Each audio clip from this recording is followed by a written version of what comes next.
Radio City Pod. Joke Studio, Joke Studio, Joke Studio.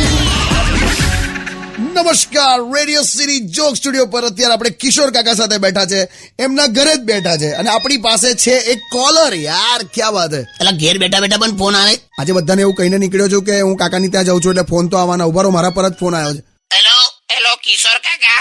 હા બોલ ભાઈ. તમાર જેવો મારી પાસે પણ એક ઓબ્ઝર્વેશનલ સવાલ છે. પૂછને.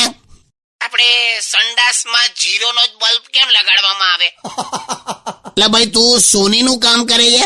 સોનાના હારનું મેલ્ટિંગ કરે છે તઈ બેઠો બેઠો? ના. તો શું કરે છે તું? મેં તો વોચમેન છું. તો તારે સંડાસમાં બલ્બ ચાલુ હોય કે બંધ હોય શું ફરક પડે છે ભાઈ? તને તારી જગ્યાઓ મળે નહીં? મળે છે. તો પછી મુક ચકલીની ચાંચનો હમણાં કહું તે ઊંધો લટકેલો ગોવળ મેલ દીધો. હા, મારા સંડાસમાં તો બલ્બ ચાલુ છે કે નહીં એ જોવા માટે દિવાસળી હળગાઈ પડે. એ ચાલુ હોય કે ના હોય તમે ચાલુ કરો. હમ. એસી બહુ ગરમી લાગે છે. Only on Radio City.